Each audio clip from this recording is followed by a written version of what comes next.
Nessa última sexta-feira, Lula, ex-presidente do Brasil e presidiário em Curitiba, foi solto por uma decisão do Supremo Tribunal Federal.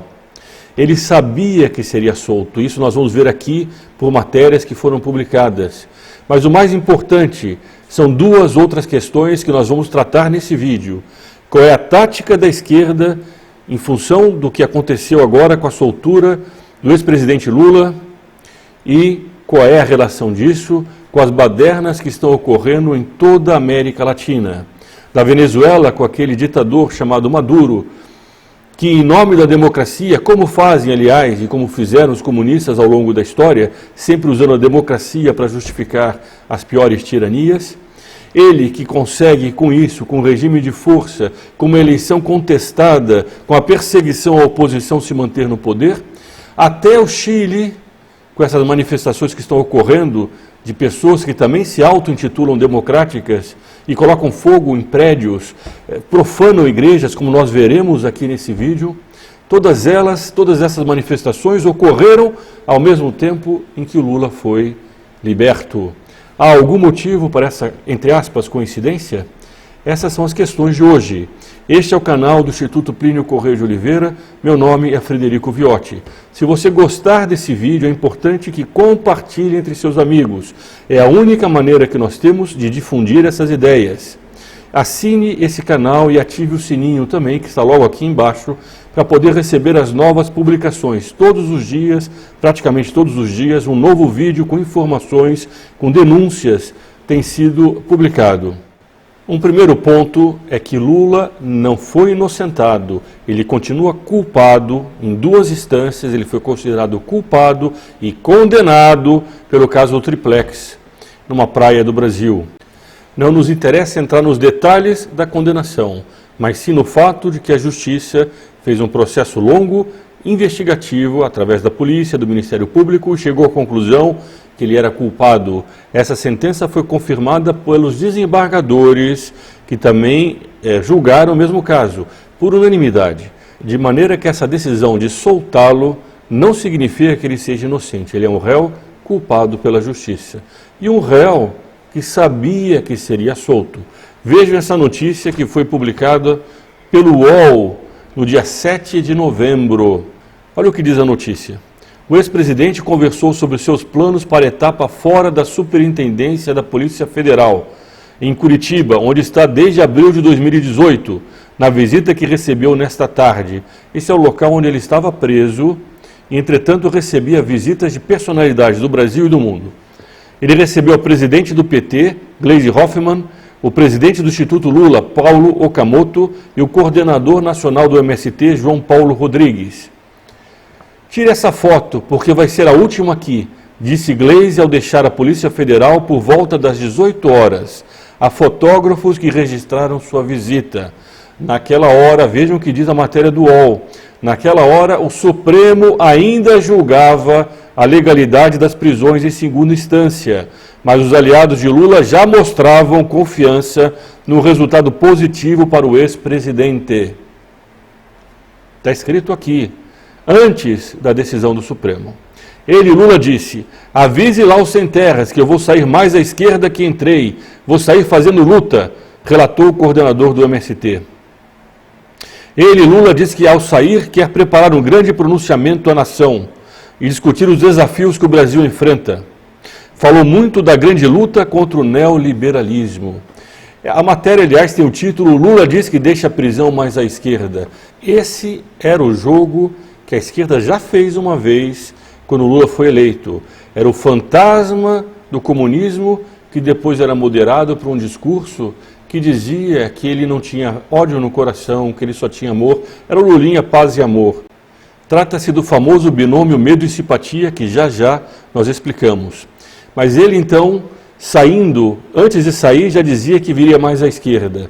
No sábado, no dia seguinte, no ABC, ele fez um discurso em que ele defendeu que o Brasil deveria seguir o caminho do Chile. Vejam a matéria.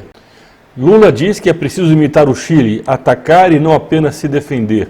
Essa é a matéria do Congresso em Foco. Este canal do Instituto já postou 3 vídeos sobre o problema do Chile. Um deles, o último, entrevistando um chileno que acabara de voltar do Chile, contando tudo aquilo que estava ocorrendo lá. E o primeiro mostrando o que disse Maduro de como o Foro de São Paulo está atuante na América Latina. Mas o que é que está ocorrendo no Chile nesse momento e que o Lula omite? Esses fatos que nós vamos mostrar agora ocorreram há menos de 2 dias atrás. Ontem, este canal recebeu essas fotos vindas do Chile, mostrando uma profanação de uma igreja local por esses manifestantes democráticos que agora o Lula quer insuflar dentro do Brasil. Contra um outro fantasma, nós temos de um lado o fantasma do comunismo, que ele ameaça jogar sobre o Brasil, que deve lutar contra o fantasma do neoliberalismo que está causando a exploração do pobre. É o mesmo discurso, velho discurso, empoeirado discurso da luta de classes. Mas vejamos essas fotos. Essas fotos são de uma igreja no Chile que foi profanada. Vejam o que os manifestantes estão fazendo. Eles estão rompendo as portas, eles tentaram colocar fogo dentro da igreja, eles pegaram as imagens, quebraram as imagens nas ruas. Eles pegaram os bancos da igreja para fazer barricada e colocar fogo. Eles pegaram o confessionário e destruíram, porque era feito de madeira. Eles picharam toda essa igreja. É esse o modelo que o Lula acha que o Brasil deve seguir? São esses os democratas que devem ir para as ruas no Brasil, agir para combater o neoliberalismo do governo atual? Isso é propriamente a tática da esquerda, e aqui nós entramos no ponto principal. Nós vamos comparar agora com o que ele falou quando saiu da carceragem, em que ele foi agradecer aquela população que estava na rua durante o dia, durante a noite, durante a chuva ou durante o sol, que dizia boa noite Lula, bom dia Lula. Vejam como era outro discurso. Nós temos aqui uma matéria do UOL do dia 8/11, no dia que ele foi solto, com o título, em primeiro discurso livre, Lula agradece militantes e ataca a Polícia Federal e Ministério Público Federal. Então vejam o que ele disse, saio daqui sem ódio. Aos 74 anos, meu coração só tem espaço para o amor, porque o amor vai vencer nesse país. Eu saio daqui, quero que vocês saibam que saio com o maior sentimento de agradecimento que um ser humano pode ter pelo outro. É o que eu tenho por vocês. Não tenho mágoa dos policiais federais, dos carcereiros, de ninguém. O tom do discurso era outro. Não era o fantasma que viria a dominar o Brasil através da revolução, mas um fantasma de alguém que viria a pacificar. Essa parece ser a tática que o Lula vai usar, o binômio medo e simpatia, intercalando discursos radicais com discursos moderados. Com os discursos radicais, ele anima a sua base mais ardite, mais firme, aquela base que ele tem mais próxima dele, que são os socialistas enraivecidos, que têm vontade de derrubar essa sociedade. Ele anima essa militância. Mas, por outro lado, ele diz para esse homem centrista, que prefere não ver o problema de frente, que ele vai segurar essa base que ele mesmo insuflou. Já que aparece alguém que é menos radical, vamos apoiar aquele que, em vez de tirar o braço, vai tirar apenas um dedo. Essa é a mentalidade de certos moderados que estão sempre prontos para ceder, para não perder. Eles vão cedendo, cedendo, cedendo, até que no fim perderam tudo. E o Lula, a esquerda, sempre usou dessa tática. Eles vêm com uma ameaça, é um fantasma. É como começou, aliás, o Manifesto Comunista de Marx e Engels em 1848. O espectro do comunismo ronda a Europa. Então vem uma espécie de fantasma que pega toda a América Latina, pega agora o Chile, mas não. Nesse momento, o Lula vai aparecer e vai se apresentar como uma solução moderada. E ele vai ficar alternando o discurso entre a radicalidade para insuflar as bases dele e a calma, a tranquilidade de uma pessoa sem rancor para convencer esses moderados que estão dispostos sempre a ceder para não perder. Ele vai dizer que ele vai segurar as bases que ele mesmo insufla. Isso também é uma saia justa para o PT. Essa militância precisava de uma radicalização, porque elas estavam, por assim dizer, perdendo o fervor. O PT foi arrasado nas últimas eleições e perdeu seus militantes.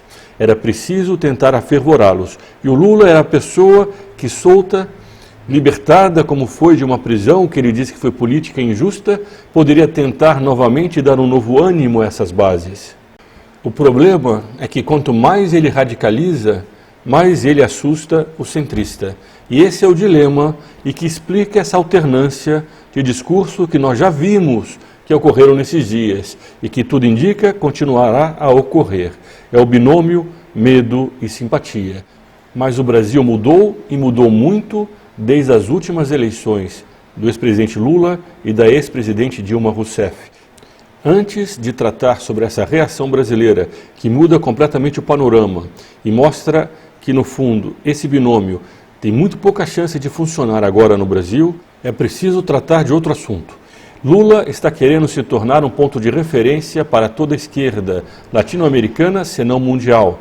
Não foram poucos os líderes que resolveram fazer pressão sobre o Brasil para que libertasse Lula. Nesse caso, como era um líder esquerdista e eram outros líderes esquerdistas que apoiavam, não havia problema nenhum de países estrangeiros, de pessoas do estrangeiro, quererem interferir na política nacional. Quando o governo brasileiro, o presidente Bolsonaro, manifestou preferência por um candidato da Argentina ou por um candidato do Uruguai, a esquerda do mundo inteiro caiu em cima dele dizendo que ele tentava interferir na política interna de cada um desses países. Agora, pelo contrário, já há mais de um ano, desde que o Lula está preso, a esquerda fez campanhas midiáticas, fez campanhas nas cortes internacionais contra o Brasil, publicou matérias pagas, conseguiu pessoas que falassem o tempo inteiro e agora, mais do que nunca, pressionando o Supremo pela liberdade do Lula.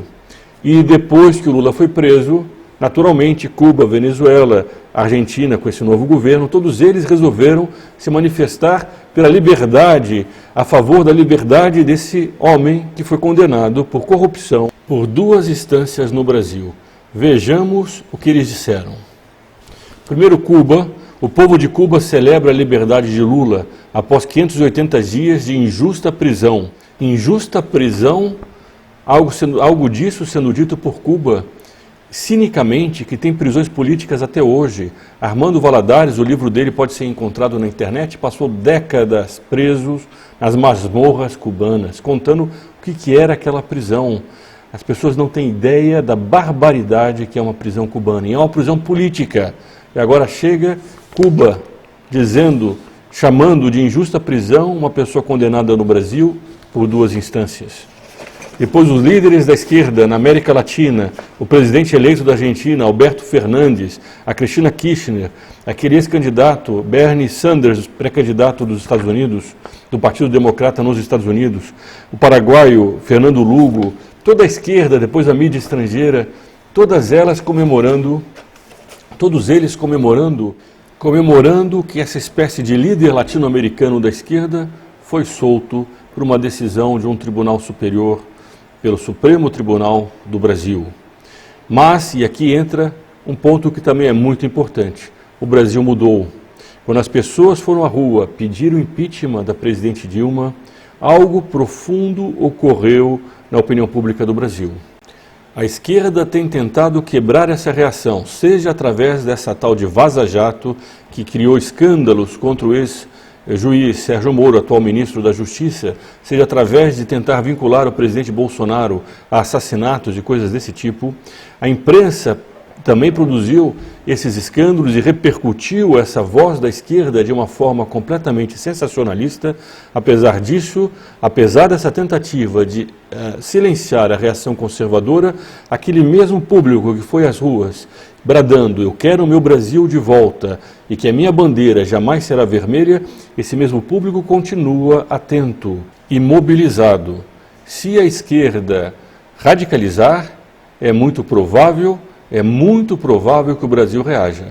Vejam as cenas que ocorreram no sábado, um dia depois desse ex-presidente Lula sair da prisão. Estamos aqui, neste sábado 9 de novembro, na Avenida Paulista. Mostra a Avenida Paulista.